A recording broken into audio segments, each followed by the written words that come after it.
Obrigado, Ari. Vamos lá, então, agora vamos ouvir o nosso querido Marco Antônio Lauria, conselheiro nosso, embaixador da IA dentro do movimento, e ele vai falar um pouquinho para a gente do futuro do trabalho. E vocês vão gostar muito do que vocês vão ouvir. Mestre? Com certeza.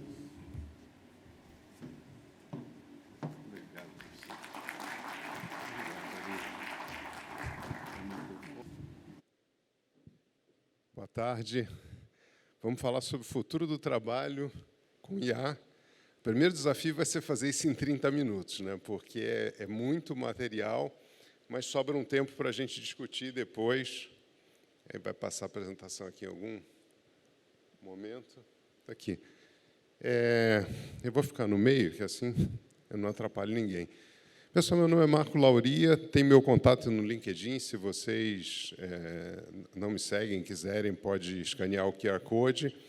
A gente vai falar com o meu... um pouquinho da minha história, eu trabalhei por 30 anos na IBM, 32 anos. Eu fui o líder da área de inteligência artificial, foi meu último trabalho, e hoje eu estou em várias das atividades do Movimento Brasil Digital, é uma honra estar participando aí de iniciativas com a Digital, BD30 Plus, então, o Ecosis, lá do Vale da Paraíba. Então, tem várias atividades relacionadas ao Instituto. A gente vai falar um pouquinho... Vocês estão me ouvindo bem? A gente vai falar um pouquinho sobre IA, e eu vou focar nessa parte que vocês estão vendo ali com a lupa, tá? Esse final. Mas isso vem de uma evolução daquilo que a gente conseguia fazer com analítica, com Big Data. Quem está há mais tempo deve lembrar lá de BI, Data Warehouse. Antigamente, a gente fazia muito entender o passado, muito pouco de prever o futuro. E, na verdade, com esses modelos, com essas redes neurais, a gente ganhou novas capacidades. Eu vou focar essa apresentação nesse final, que é o que trouxe mais transformação. Eu coloco aqui um momento-chave, que é 2022, o pós-ChatGPT. Então, e a gente vai falar um pouquinho disso. Tá? Por que eu falo pós-ChatGPT? Né? O ChatGPT, imagino que todo mundo use, se não o ChatGPT, o Gemini, algum modelo desses de linguagem. Existem vários modelos, alguns modelos proprietários, outros modelos abertos. Não sei se vocês fazem ideias, mas modelos abertos hoje, se vocês entrarem no Hugging Face, que é a plataforma tipo o GitHub dos modelos, existem mais de 2 milhões de modelos abertos hoje. Você pode rodar isso na sua máquina, no seu celular, no seu laptop. Mas, quando a gente fala de famílias, tem famílias razoavelmente equivalentes aí, os modelos do OpenAI, né, o ChatGPT, o Grok da xAI, o Gemini da Alphabet da Google, tem os Llama da Meta. Então, tem 5 famílias, o Claude da Anthropic, que são razoavelmente equivalentes entre eles quando você compara modelos mais ou menos do mesmo tamanho. Tá? E esses modelos, não vou entrar nos detalhes, eles são baseados numa coisa que chama Transformers. Eles são preditores de palavra. Então, ele prediz a próxima palavra. Aqui tem uma frase, por exemplo, o gato pulou o... Baseado em centenas de milhões de textos que tem nele, o gato pode pular o muro, pode pular o telhado, pode pular... E ele vai escolher uma dessas palavras, e depois, incluindo o gato pulou o muro e caiu no chão, correu do cachorro. Então, ele vai formando frases baseado na probabilidade, na distância dessas próximas palavras a todas as anteriores. E é surpreendente o que esses modelos conseguem fazer, se você imagina que é um negócio tão simples, né? Porque você conversa com eles e ele dá resposta sobre tópicos assim diversos que você não acredita que seja uma coisa baseada em predição de palavras. Né? Os modelos eles se tornaram multimodais, significa que eles foram treinados não só com texto, mas também com vídeo, com imagem, com sons, e você consegue, a partir do texto, gerar imagem, do texto gerar vídeo, da imagem gerar vídeo, ou seja, você consegue fazer todas as combinações, onde você vê uma setinha ali, você consegue fazer.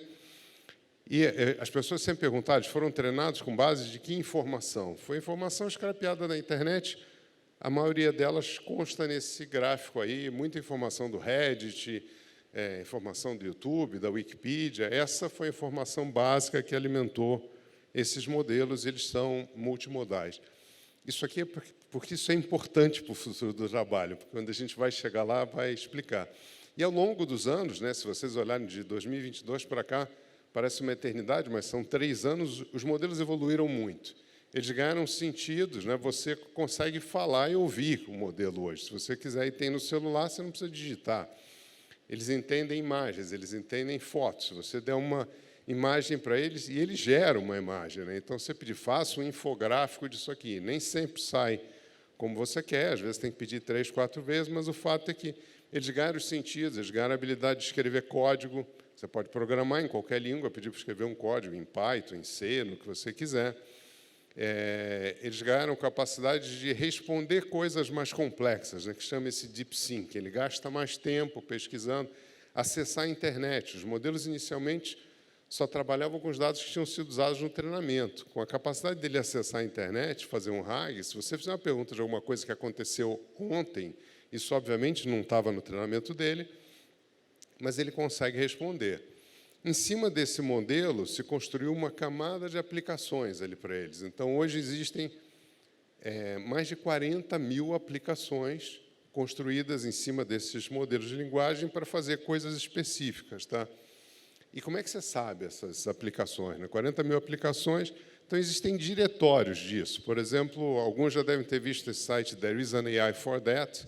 Eu acho que quando eu tirei essa foto tinha 40 mil, entra 200, 300 novas por dia, nem todas as 40 mil são relevantes, né? Talvez umas 200, 300 dessas fossem importantes para alguma coisa, mas saem algumas publicações que vocês podem seguir, da Anderson Horowitz, da FlexOS, o GitHub tem um site que fala.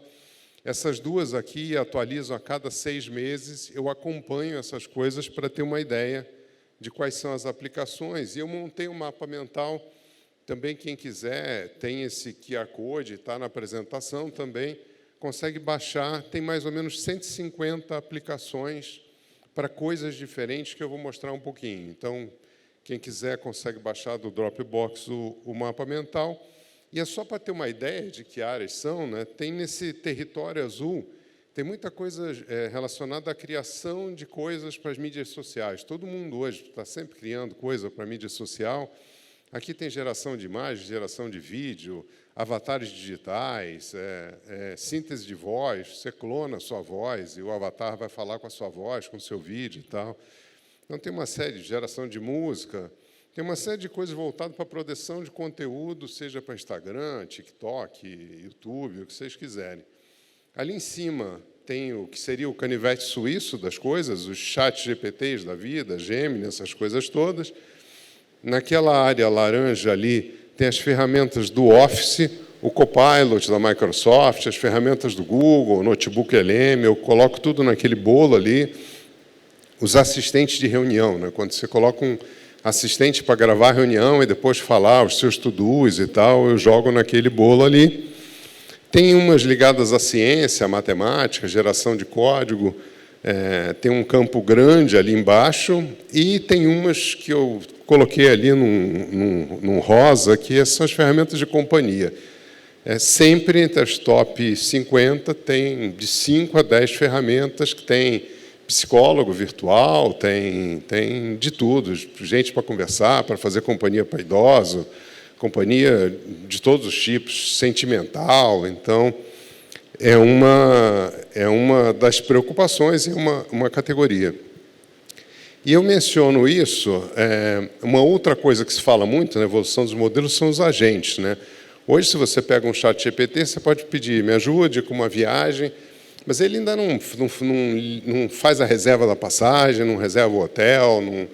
E quando você fala em capacidades agênticas, é isso que você está falando. Então, é uma coisa que ele possa não só planejar, mas ele vai interagir com outros sites para executar uma tarefa mais complexa. Então, faço o planejamento das minhas férias, eu quero ficar uma semana na Europa e na Itália, França, e aí ele vai montar um roteiro para você, vai pesquisar os hotéis, vai buscar o trem, o avião, o negócio todo.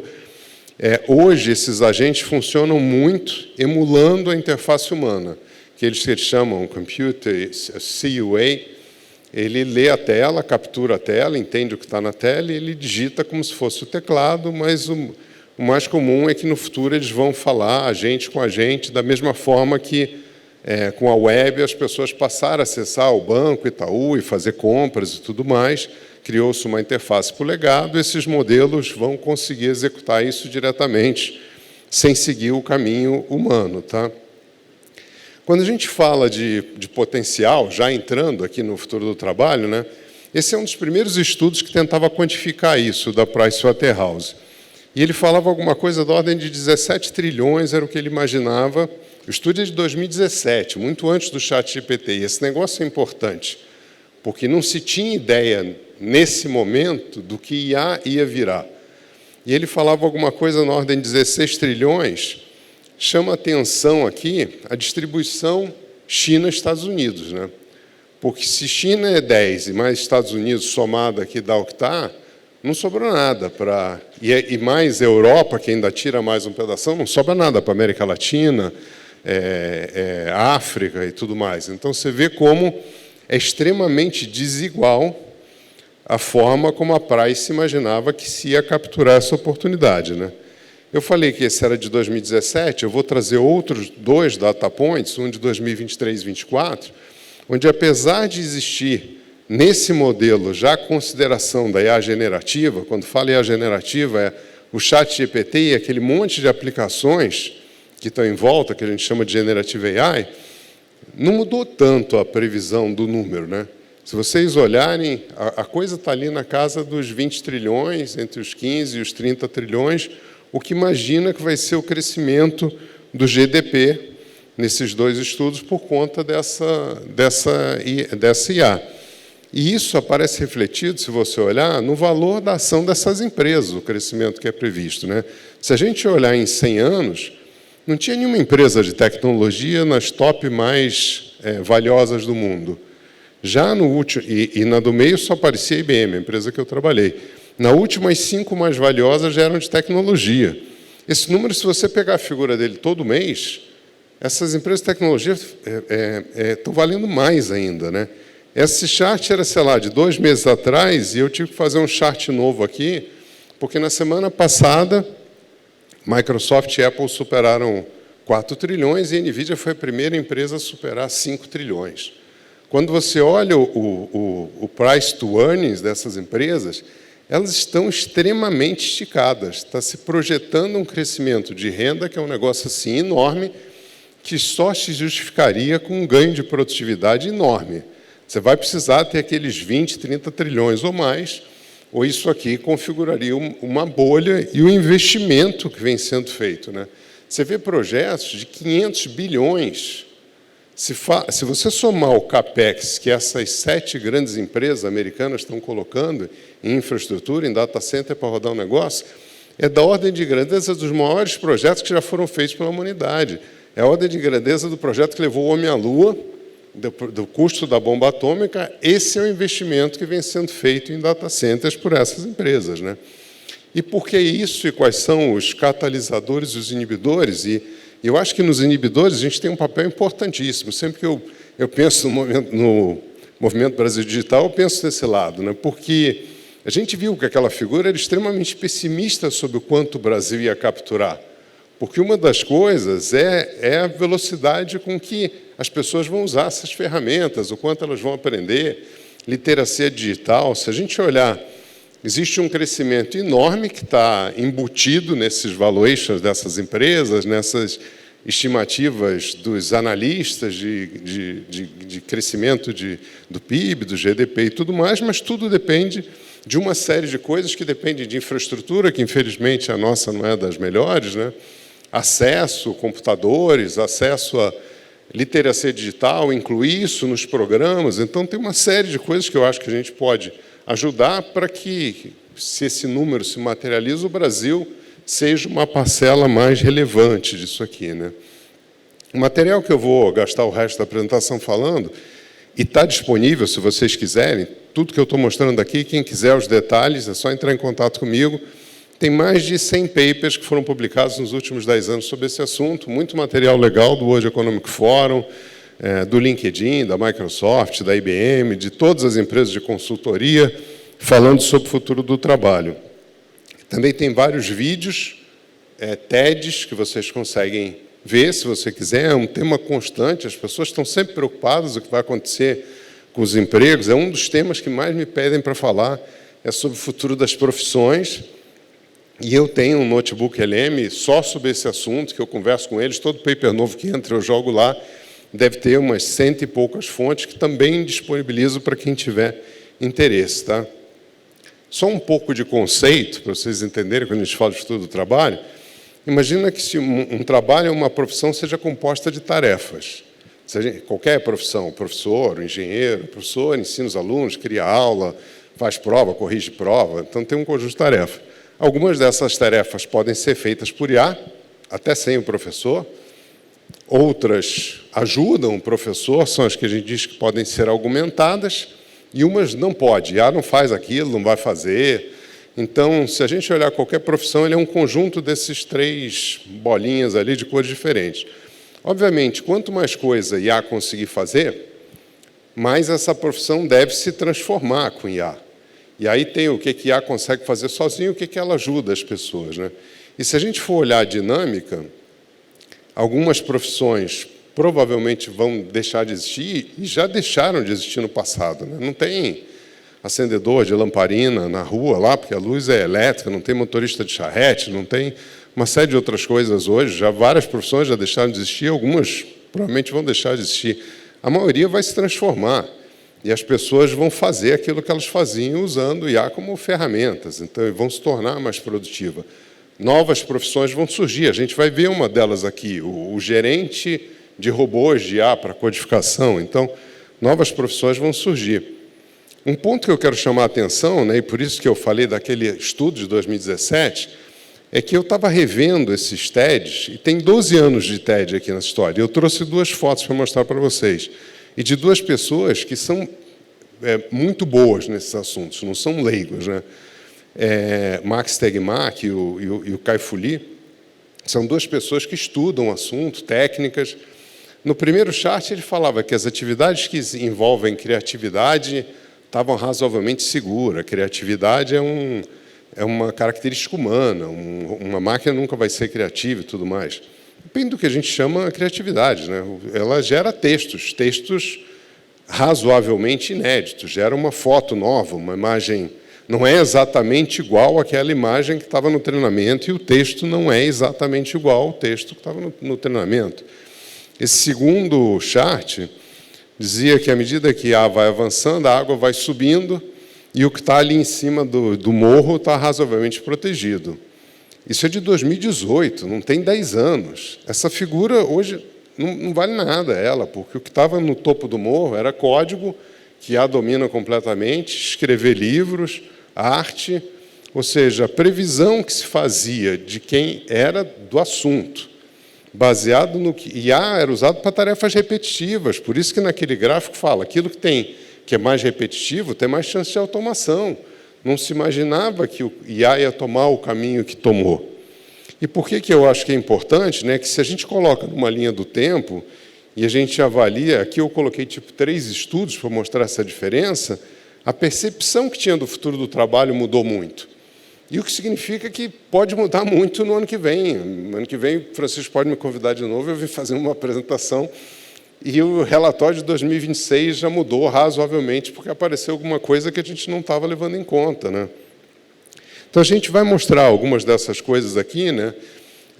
A maioria desses trabalhos, esse aí foi um dos primeiros que eu trouxe, porque nota que ele especificamente fala de grandes modelos de linguagem. O que eles fizeram nesse trabalho? Eles pegaram um conjunto de profissões nos Estados Unidos, que estava bem documentado o que eram as tarefas. Usando os modelos de linguagem, eles viram que tarefas esses modelos conseguiam fazer, e fazer razoavelmente bem, teoricamente, e aí eles projetaram aqui as profissões que iam ser mais afetadas, as que iam ser menos afetadas, qual era o grau. E o reporte traz bastante dado. Foi o primeiro dado sobre o futuro do trabalho que levava em conta um pouco essas novas capacidades que surgiram com o ChatGPT e os demais modelos, e essas aplicações de IA, e já trazia aqui uma primeira figura de como deveriam afetar as profissões, né? Se a gente for olhar, na mesma época, mais ou menos, né, também de outra empresa de consultoria, saiu esse Economic Potential of Generative AI. Aliás, os 20 trilhões eu tirei de um desses estudos, mas ele falava mais ou menos a mesma coisa e trazia aqui alguns detalhes, né? Tem mais do que esse, eu trouxe dois para mostrar, de algumas profissões que iam ser razoavelmente transformadas. Uma delas era o analista de software lá. AI é muito bom com língua. Se você pedir para ele traduzir uma coisa do inglês para o espanhol, mudar o tom, a qualidade do que ele produz é muito boa nesse assunto. E o código, sob alguns aspectos, é uma língua. Então, embora ele não seja melhor que o melhor codificador, ele é muito bom para fazer código que resolve 90% dos problemas, 95% dos problemas, muito rápido, na língua que você quiser. Ele é bom para documentar o código, você pode pedir para ele comentar o código todo, ele é bom para gerar testes. Então, essa é uma profissão que muitas das atividades do que o profissional faz, o código, a inteligência artificial vai poder ajudar, vai interferir. A ponto que um cara, André Carpati, que fala muito sobre software 3.0, é como ele chama, ele criou um termo chamado vibe code, né? Alguns devem ter vivido no coding, que era aquela programação modular. Eu acho que cheguei a dar aula de Arduino, que você mexia com blocos, você não chegava a escrever código. No vibe coding você fala em inglês ou em português o que você quer e ele gera o código na língua que você quiser. A ponto dele ter escrito há um tempo atrás que a linguagem de programação mais usada era o inglês. Porque as pessoas conversavam com o modelo e o modelo gerava o código. Então, software é uma das profissões que deve ser bastante afetada. Pesquisa e desenvolvimento também. A gente estava falando aqui, né, de gêmeos digitais, simulação, todas essas coisas. Então, não só todas as ferramentas de criação e de simulação, mas também modelagem, digital twins. Então, tem uma série de coisas que está fazendo que devem mudar essas profissões e outras. Tá?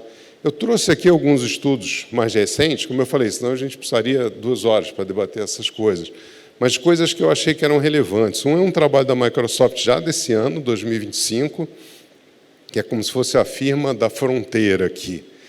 E tem um glossário já de termos aqui e tudo mais. E por que eu acho que ele é relevante? Porque eles falam já na compra de inteligência como serviço. Da mesma forma que você fazia um outsourcing e contratava empregados, de você contratar empregados digitais, uma inteligência digital, que é o que eles chamam desse inteligência na torneira, né? Intelligence on the tap. Então, por exemplo, você tem algumas coisas para fazer, tem um pico de demanda lá, você contrataria agentes digitais que foram treinados lá nos procedimentos da sua empresa, esses empregados digitais fariam essas tarefas, aí você paga um outsourcing para uma máquina. Eles vão além, prevendo aqui uma evolução da cooperação humana, que você sairia de uma cooperação onde você trabalha do lado da máquina para essa fase 3, onde você teria um gerente de agentes digitais. A gente estava falando de novas profissões. Apareceu já no LinkedIn umas 2 ou 3 pessoas, umas 2 ou 3 empresas pedindo um gerente normalmente ligado à área de criação de código, que vai gerenciar times digitais de robôs de codificação. Então, talvez uma dessas profissões novas surgindo. Mas você vê que já é um estudo de 2025 que fala de um outsourcing para modelos digitais e uma profissão que gerencia agentes, um estudo da Microsoft, né?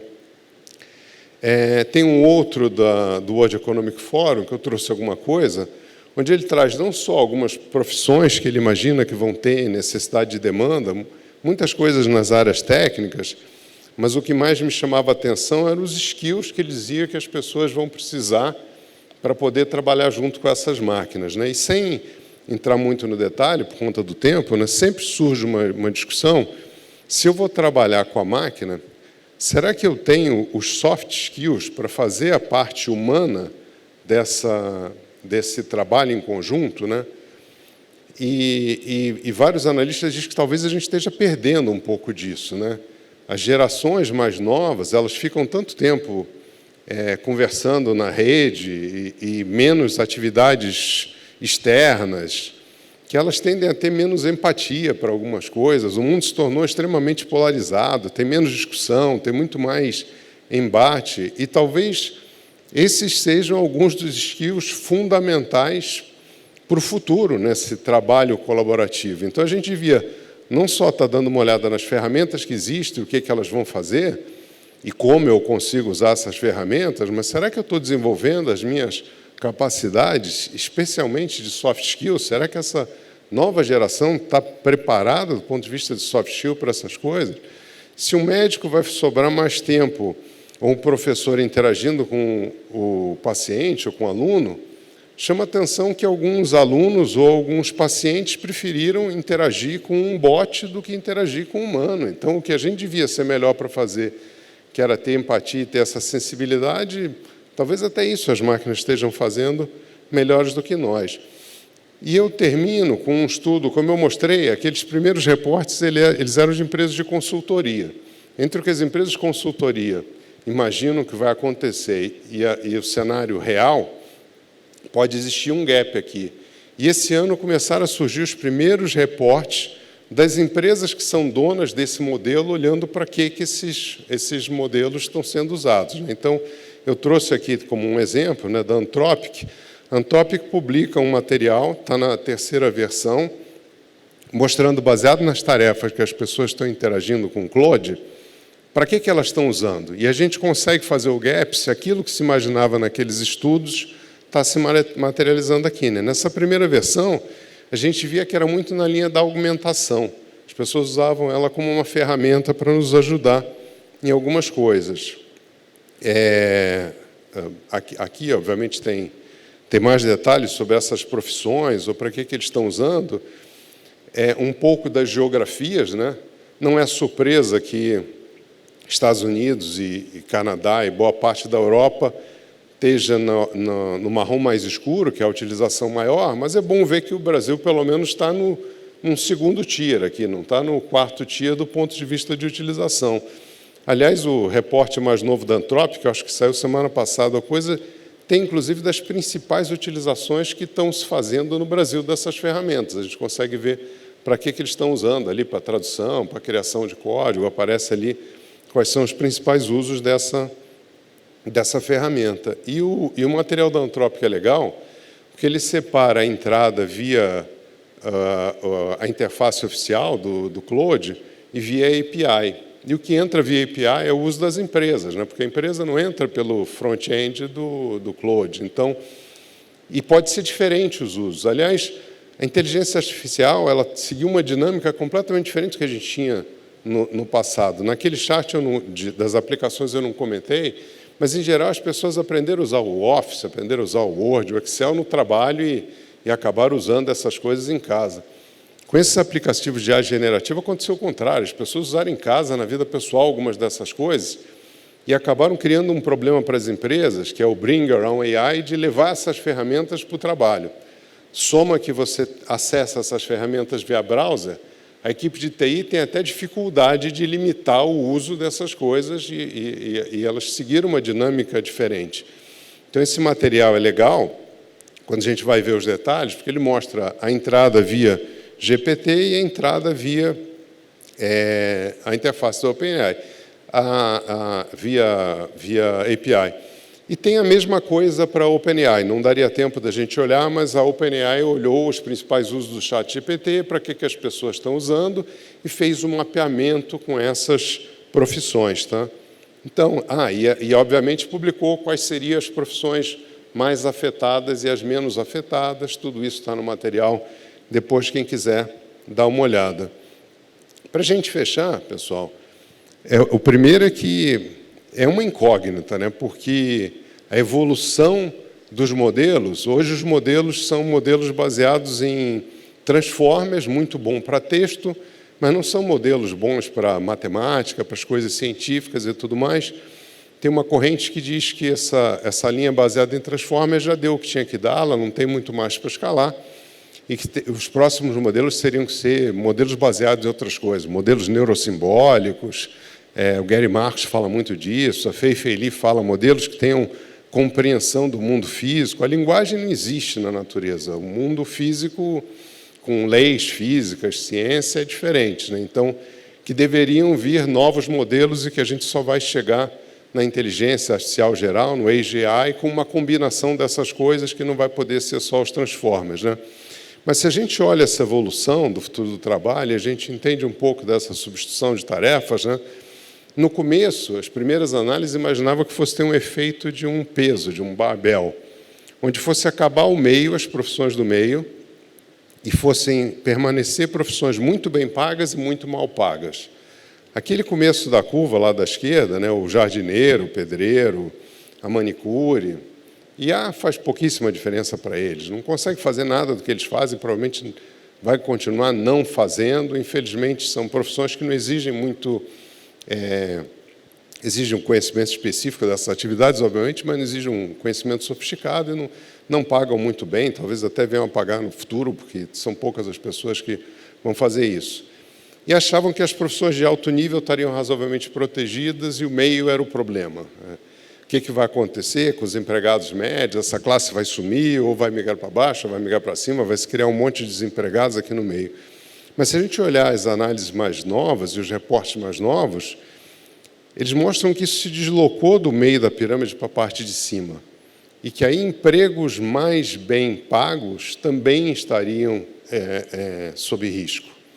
Seja porque a pessoa não está usando as ferramentas ou tudo mais, ou porque não existe demanda para um mundo mais produtivo, né? Se você imagina que um advogado, um fotógrafo, um engenheiro levava 10 horas para fazer uma tarefa, ele agora vai fazer em 2, existe tarefa para 5 vezes mais o que está lá, para justificar o mesmo número de pessoas, ou então você teria menos pessoas fazendo aquilo.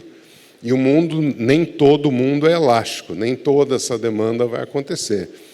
Então, ao longo do tempo, com a evolução dos modelos, a gente não sabe o que vai acontecer mais, houve um deslocamento onde hoje se acredita que várias profissões de técnicas e de nível superior seriam bastante afetadas pelo uso do IA. E com isso eu concluo. A apresentação também está disponível em PDF, se vocês quiserem. Como eu falei, os detalhes de cada um desses assuntos seria muito mais longo do que os 30 minutos que a gente tinha. Também estou à disposição se vocês quiserem mais informações. Francisco, obrigado. Obrigado.